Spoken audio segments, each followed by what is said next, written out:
to Dark Academia Queen. Today we're going to be talking about.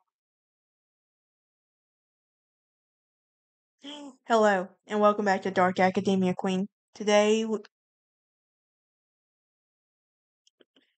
Let's try that one more time, shall we? Hello, and welcome back to Dark Academia Queen. Today we're going to be talking about vampirism. I am a believer in vampire, and here's, I don't know, as mythological, yes, I believe that. I don't know. But here's the thing. Vampires are here's the thing about vampires. These have legends like this has been around for a very, very long time. Um, if you're new here, hit that like button, ring that bell for notifications. Also, please subscribe. Help a girl out. Okay. With that being said, why don't we jump right in? Because I've wasted enough of your time as it is. My leg. Okay. But vampires are mythological being are defined as mythological beings who roam the world at night searching for people um whose blood they feed on. The best known of they are the best known classic monsters, but most people associate vampires with Count Dracula, the legendary blood sucking subject of the Bram Stoker's epic novel Dracula. And this was published in 1897, but the history of vampires began long before him. Now, most of you probably remember Twilight, the Vampire Diaries, and all that. And don't get me wrong, don't get me started on Twilight. I could do a whole episode on how that episode, there's a lot of things wrong with that episode. I could. But for time's sake, I don't think I have enough time to do it for this episode. But anyway, what is your favorite vampire show? I am very curious to know. Um, but yeah. But see, there are many different types of characteristics when it comes to vampires. The main characteristic, they drink human blood. They typically drink their victim's blood using sharp fangs, and then killing them and turning them into vampires. In general, vampires hunt night. At night, sunshine weakens their powers, and some may even have the ability to morph into a bat or a wolf. Vampires also have a super strength and a hypnotic central effect on their victims, and they even you can't see their image in a mirror and no shadows whatsoever. So who's the most famous? So let's talk about Vlad the Impaler. So, how many of us remember Dracula? Yeah. So, it's thought that Bram Stoker is named Count Dracula after Vlad Dracula, also known as Vlad the Impaler, who was born in Transylvania, Romania. He also ruled Wallachia, Romania, often between 1448 and 1477. And some historians described him as just as yet brutally cruel ruler, a just but also brutally cruel ruler who valiantly fought off the Ottoman Empire, and he was also nicknamed because of his favorite ways to kill his enemies was to impale them with a wooden stake. Now, according to legend, Vlad enjoyed dining amidst his dying victims and dipping into their blood. Whether those gory tales are true or unknown, many people believe these stories sparked his imagination to create Count Dracula, and who was also from Transylvania, and sucked the blood of his victims and could be killed by driving a stake through his heart. But according to Dracula expert Elizabeth Miller, Stoker did not base Count Dracula's life off Vlad Dracula. Nonetheless, the similarities between the two are very intriguing. So, are vampires real?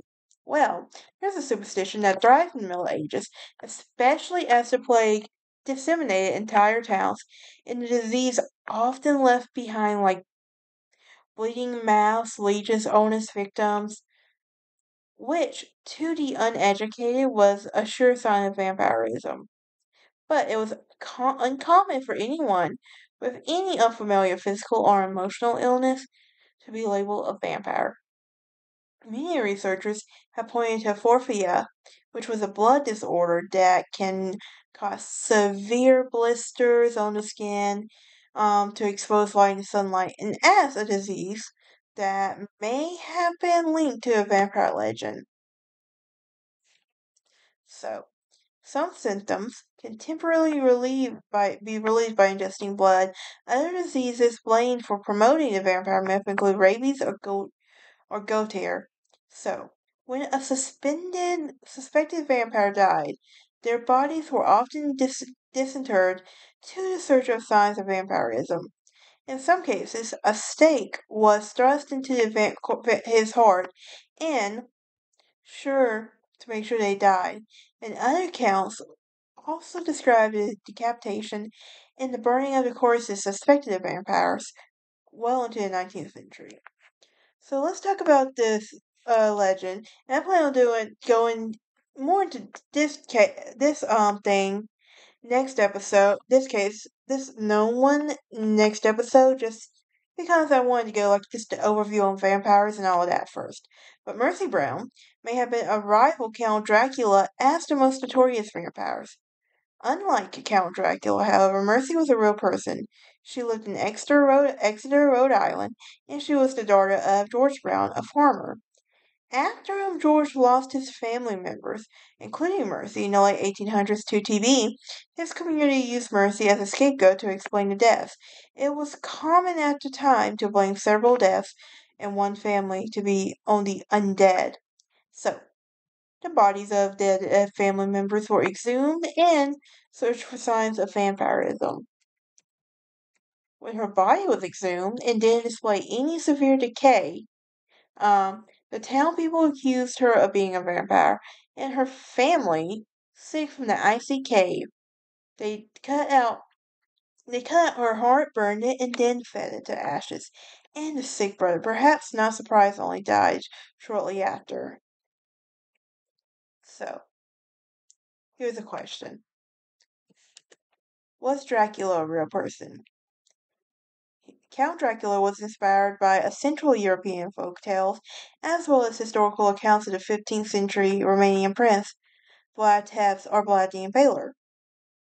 So, when New Englanders blamed vampires for the TB deaths, as loss of families um, who loved one another after the 19th century, some believed the undead were preying upon them.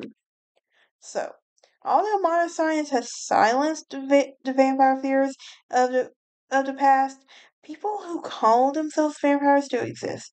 They're normal seeming people who drink small amounts of blood in an effort to stay healthy.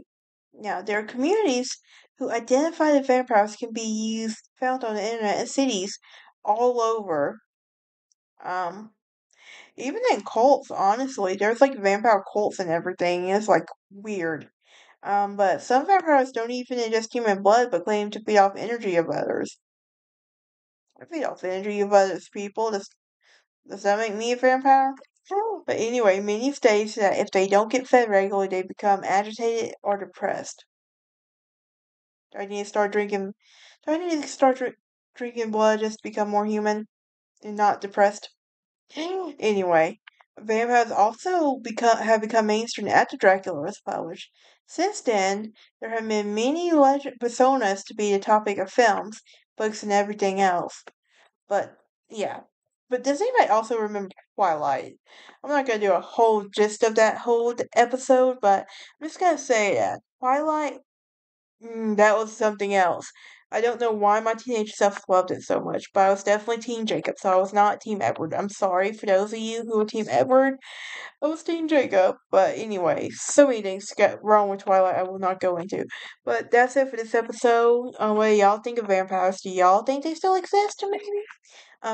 Y'all have a great day and a happy 4th.